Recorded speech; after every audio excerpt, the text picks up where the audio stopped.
Hi. So, it's been about 2 years since I released my track Tell Me, and so I thought for the second anniversary it'd be fun to just go back, visit the project, see what was up, see what I was doing. I don't really know what I was doing. I still don't, but maybe it helps somebody, and I just thought it'd be fun. So, anyway, so Tell Me starts off the intro to Tell Me is this 3 note loop from this collection of sounds by musician Raven Bush. It's called Moonglades by Spitfire Audio. So it's this collection of really cinematic sounds that just can just fit in almost anywhere. Anyway, so this is how the intro goes.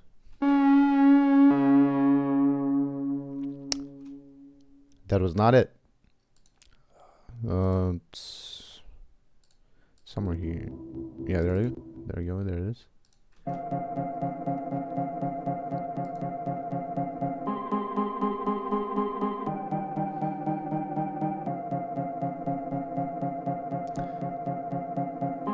So yeah, that's the intro. I just thought when I first heard it, I just thought it was really cinematic, and somehow it inspired a indie pop, synth pop, if you will, track.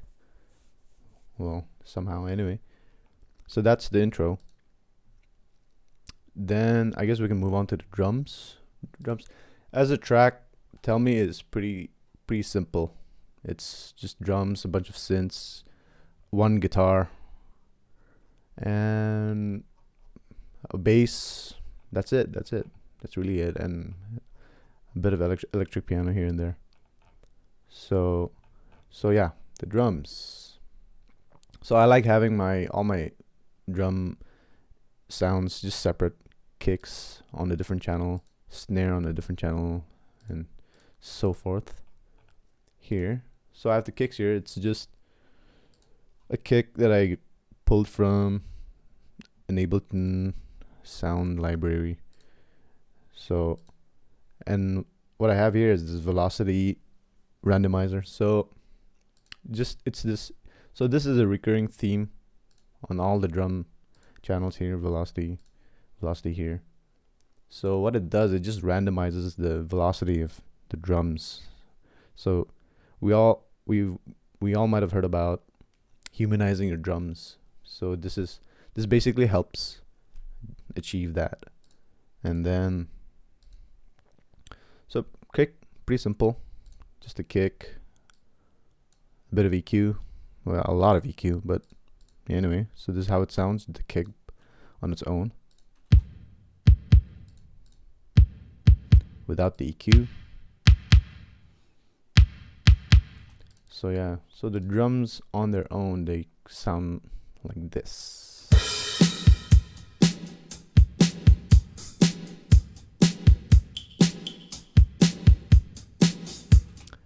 So yeah, that's the kick, snare, same thing.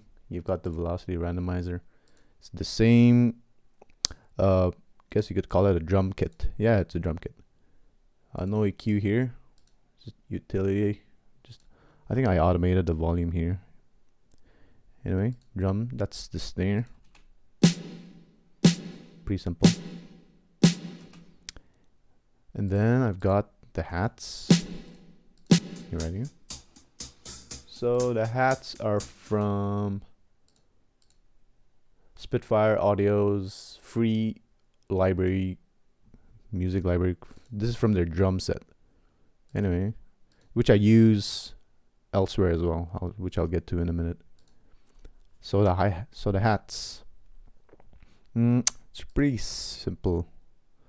However, if you look at the MIDI notes, you'll see the velocities are alternating between 68 and 94. So this is basically to emulate a human player. So it's not just like, the same. You don't hit the hi-hat the same every time. So a human player would alternate it. So this comes back to you know, humanizing your drums. So I've got the velocity here as well, but with a little less randomness because I'm already doing it here, right here. So I'm alternating between higher and lower velocity. So this is what it sounds like. So you can kind of hear that. So yeah, that's pretty much it. And I've got a cymbal here from Labs Drums, and here I've got toms.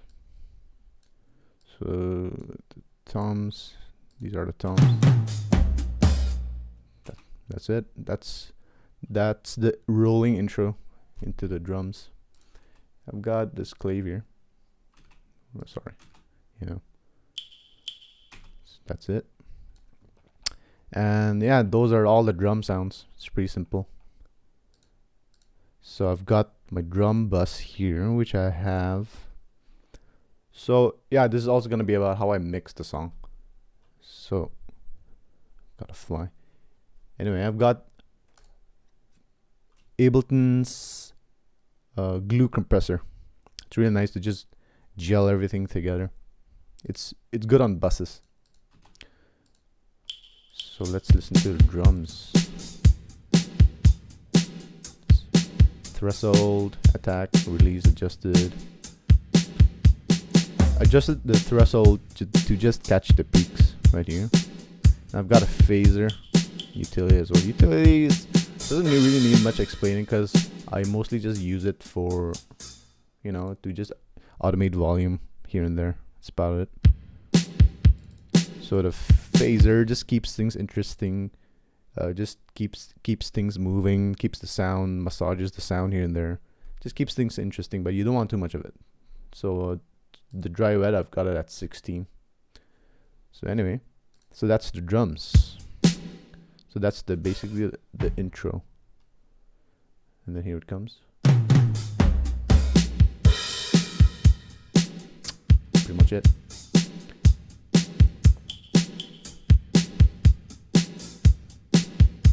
Yeah. And then, so for the reverb, for mixing the effects on the drums, I just use the send channel for the reverb here, which I have Valhalla Vintage Verb, probably one of the best reverbs. I just send the reverb to the track, and I think on, yeah, no, I don't. So yeah, so it just saves CPU. It keeps things neat. It keeps things uniform. Just sending the effect to the channel, rather than having multiple instances of the same reverb for every different, you know, every channel. So yeah, but yeah, so this is what I was looking for. For the hi-hat, I have a separate instance of Valhalla, which I like giving hi-hats their own space. So this helps me achieve that. So I want the reverb for the hi-hat to be slightly different than everything else. And then so yeah, this track, it's called a dummy. So dummy track. So what I have here is just this kick, a sampler and a kick sample, which is just running on every quarter beat.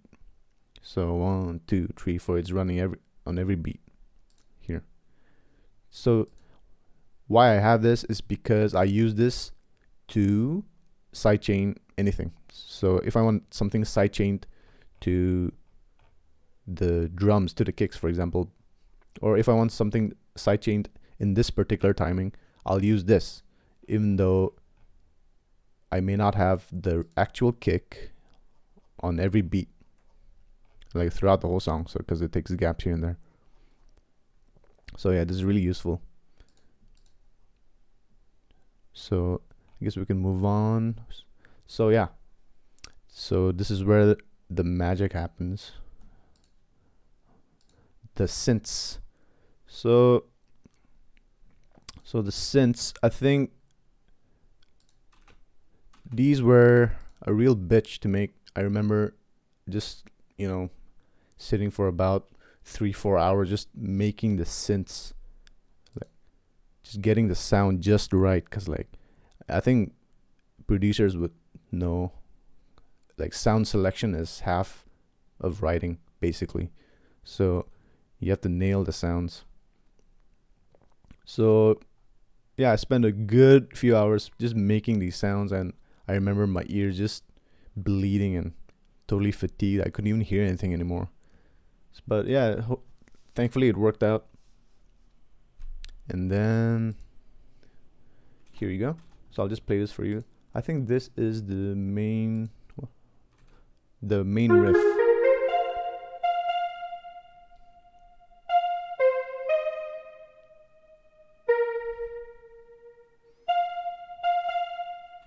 So yeah, I won't go super into detail, which I could if you wanted. If you want to know, let me know. So I used Ableton's Wavetable. It's an amazing synth. It has 2 oscillators, so where you can change basically the signal. You can have it as a saw. You can change it. Basically, it's really powerful. Where I've got a matrix, where it's using this filter here, envelope 2, to automate this filter where it changes the frequency. That's why you see it move every time it plays. So yeah. Anyway, moving on. I've got what do I have here? Oh yeah, I've got a tape emulator here to just give it a vintage character. Chorus. I love chorus. I put it everywhere. More reverb. Valhalla vintage. And then yeah, utility again. So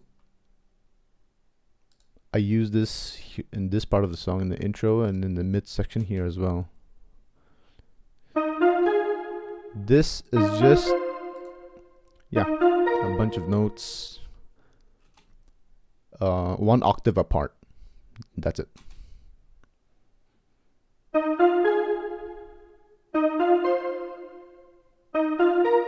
So yeah, and then same thing for the second, for these, I call them, yeah, they're called stabs. So just single notes. So yeah, stabs 2, velocity, yeah, recurring theme. Again, another few good hours just making the sound, just getting it just right, because a little bit here, a little bit there, it's just gonna change the sound. It just ruins the whole balance. See? Just see how it changes, and it doesn't really go with everything else once you change it. So yeah, don't want to mess with that. So yeah, these are just arpeggios. Simple arpeggios. Same thing.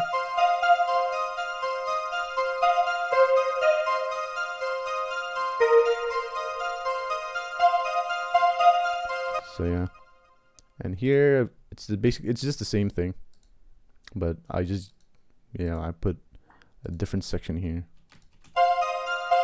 towards the end of the song.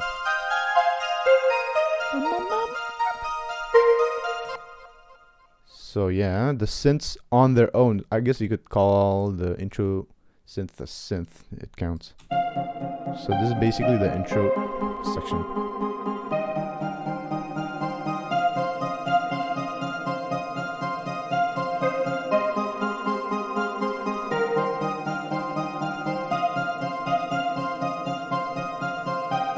Yeah, that's about it. So together with the drums, I'll just minimize that. Too much scrolling.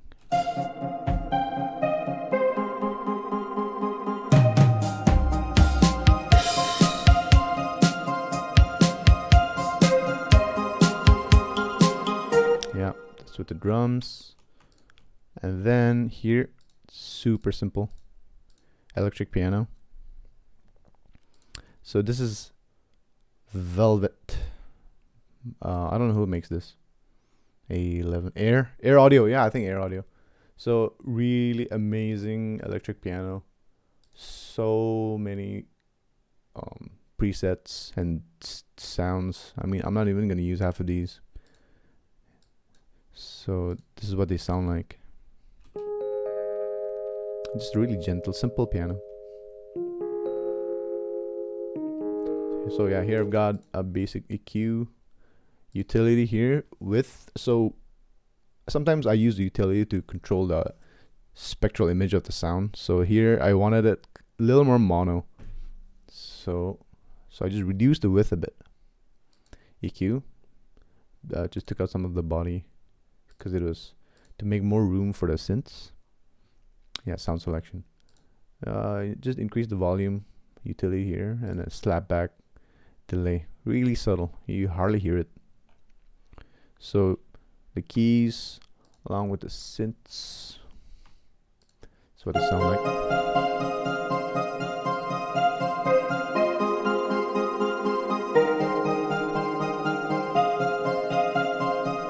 So yeah, I think the challenge here was getting all the sounds to sit together, like with each other in harmony. So making sure they don't clash with each other, which is why sound selection is so important.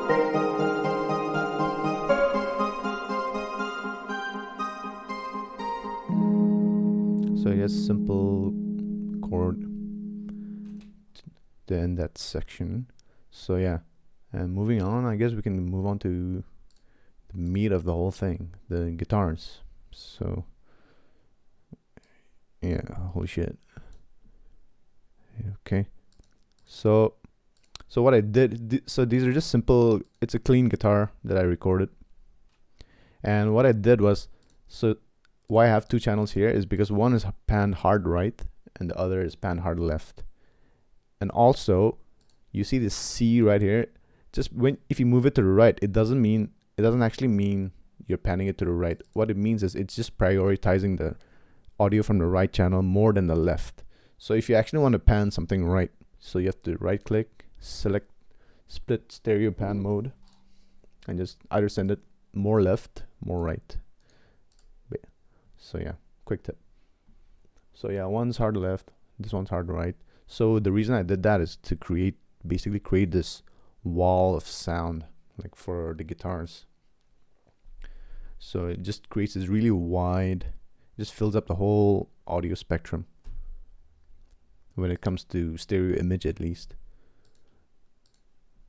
So yeah, I'll just play it back for you. It's pretty simple. So as for the effects, I've got this is something I do where I have like multiple EQs in sequence. So I think this is pretty self-explanatory, where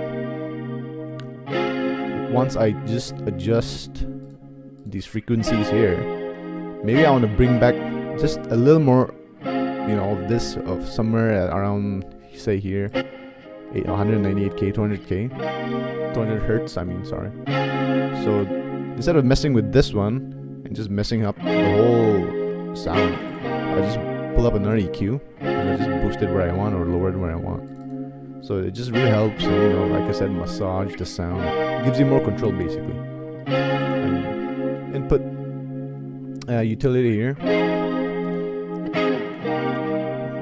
Utility, more EQs.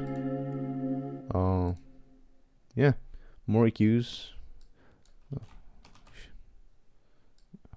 Oops. Yeah, there we go.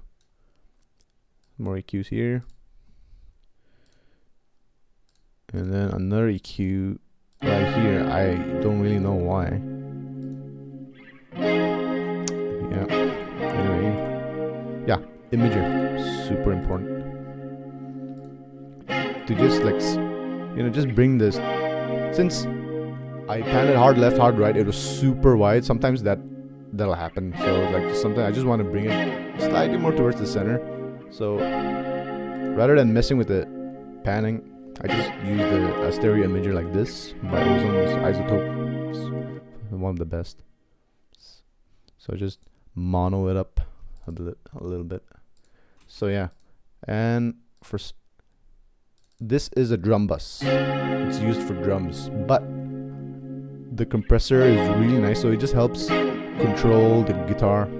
Oh yeah, I have this grouped. I have the two audio channels grouped here, left, right, towards this main group. So here I can control both the signals. So here this helps just control the sound and just, you know, helps it sit well with the rest of the mix. So without this would be, yeah, it's just, you can hear it.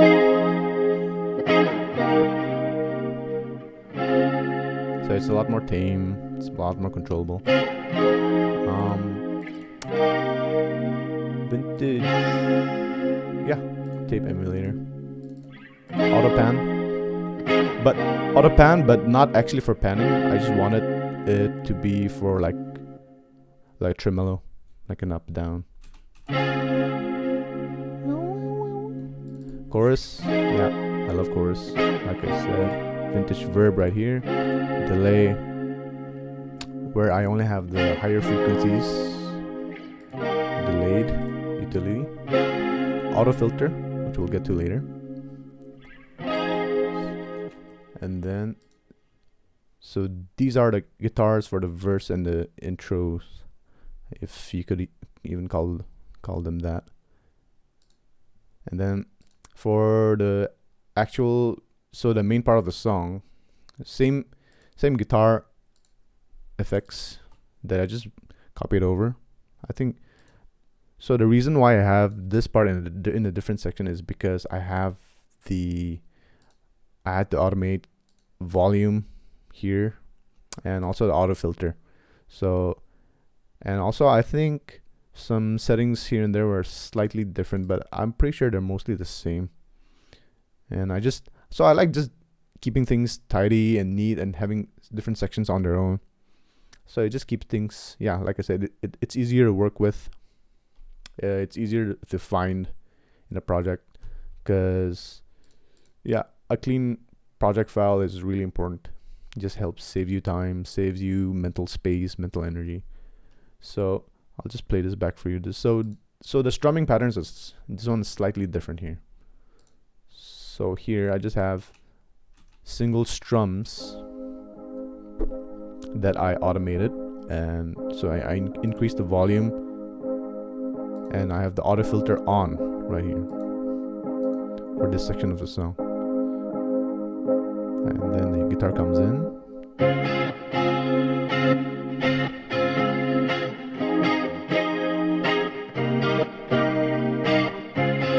So yeah, so with the synths,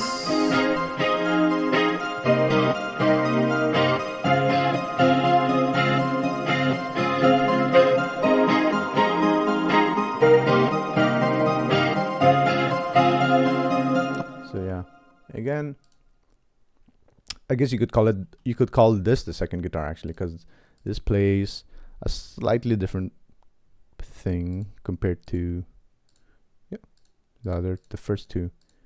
The first one actually, it's just one. So this one is just playing a bunch of notes.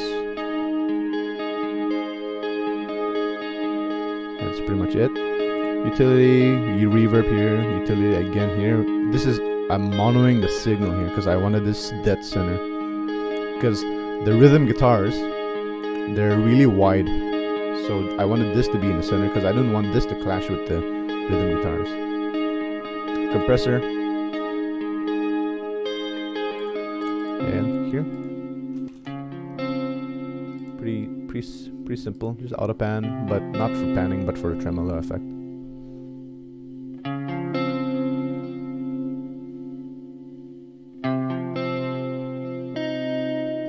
So yeah, together here for this guitar bus, I have a bunch of utility for automation. Yeah, so I find it easier to automate volume with a utility rather than from over here, because I prefer to use this volume adjuster over here. I don't know what panel this is called. IO panel? No. Master in out. Anyway, because I tend to use this for mixing, just to balance the overall thing. So it's much more cleaner to just pull up a utility and just automate this part, this gain right here. and then double click, chorus, more chorus, surprise, surprise, more reverb, and yeah. So the guitars together, this is what they sound like. Maybe add some synths.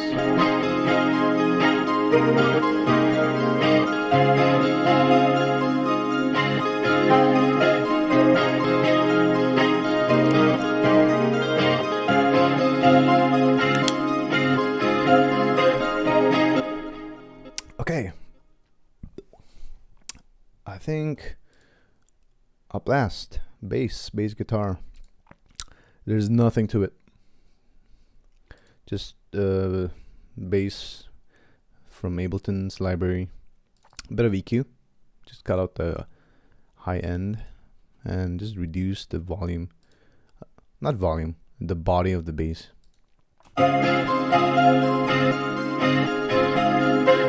Yeah, I'm not even playing it, sorry. So here we go.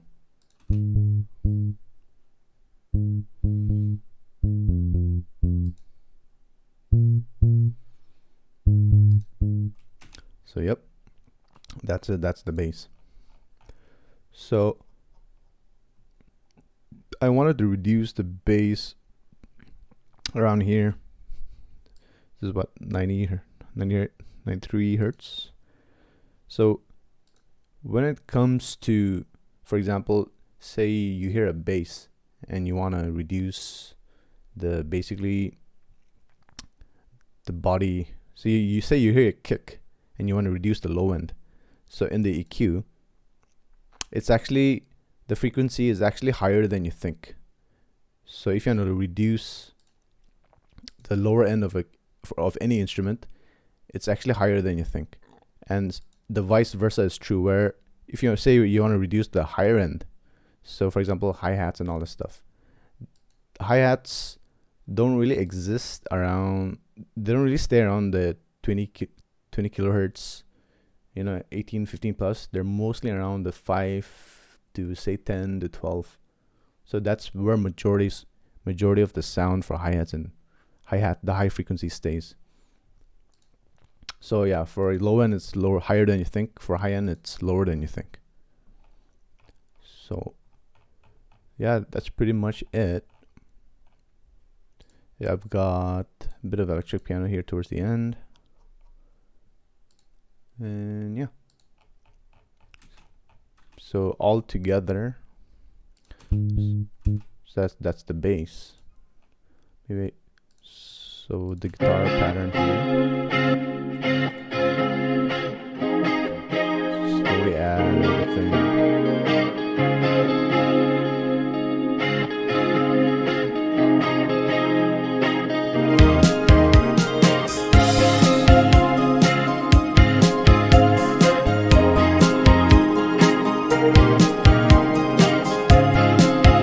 So yeah, when it comes to mixing, I prefer mixing on the project file itself.